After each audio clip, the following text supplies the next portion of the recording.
And I think there's a very big worry in these countries where there is a problem about the growth rates, because you're talking about average salaries, of a CEO or top management team increasing from sometimes 20 or 30 times the normal worker up to sometimes 170, 180, 200 even.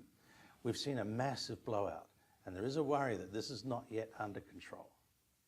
Now, you can divide the countries into, I think, different groups. I mean, first of all, you get your classic country of dispersed ownership.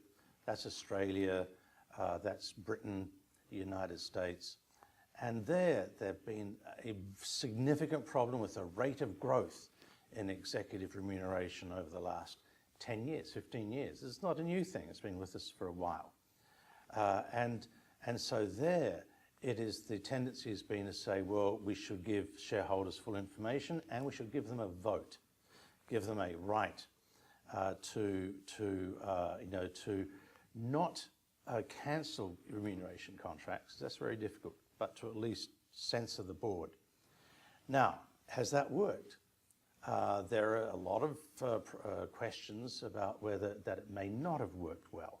And that's led to Australia, for instance, to say that if you get 25% vote against your compensation policy for 2 years in a row, then the whole board goes out to a vote. The whole board is left. Now, our research also took in another group of countries, which around the world are actually even more numerous, and that is the ones where they're a controlling shareholder. So in our case, we looked at Brazil, which is a good combination of both, Sweden, Portugal, and a couple of other countries. And what strikes us there is that the controlling shareholder seems to have a much more important role in making sure that executive remuneration doesn't get out of control. Now, the other thing that came out is a very interesting case study of a company which has switched from being a controlling shareholder to being a general shareholder. And there was a feeling, a sense that the process had become quite different on the remuneration committee. Now, this raises a key issue around the world now. Remuneration committees, they don't just sit there and work out the remuneration contracts themselves. No, they often have advisors. They often have remuneration consultants. Often these consultants do work for other people in the company, like the HRM, the Human Resources Department. So they're not, and if you like, there's an incentive there for them to make the contracts as complex as possible and as opaque as possible, so that they'll be hired again to undertake these decisions. Now, when the controlling shareholders are around, well, this is, I think you'll probably find that the contract was much simpler, and that controlling shareholder really watched it closely. Today's discussion was first of all, in the controlled companies, what should be released in terms of information. And so the demands, I think, from the better companies, like in the company circle, is to say, well, we should be asking what are the drivers? Why did the variable remuneration go up this year? Was it just because all share prices went up? In that case, they have done nothing for that, have they?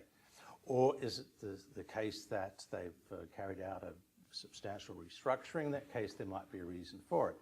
And I think what people are looking for in a report, in an annual report that they're going to be voting on, is to say, right, we told the people if they were able to restructure this factory, if they were able to get up our exports and this and that, then this is what they'd be paid for.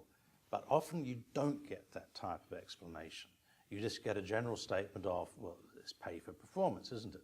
The other thing, too, is that there is another reason why I think the remuneration has become such an issue, is that it's been too simple. We've just said, oh, but under agency theory, this aligns their incentives with shareholders. And therefore everything seems okay, doesn't it? It's got to be okay. It's got to be win-win. But then you start asking yourself, well, which shareholders? What shareholders? Because even though it's an extremely important concept, you've got to realize that, and as was discussed at the company circle, some shareholders are with you for only a year.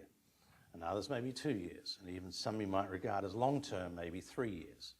So the company you hope is going to be there in 10 years and growing, but it may not be the same group of shareholders. Now, so just to say that it should be aligned with shareholders, I think is a gross simplification. You know, the challenge for a board is to try and balance the different shareholders, but also there's the other concept of the company, which most legal systems recognize not just a shareholder, but the company.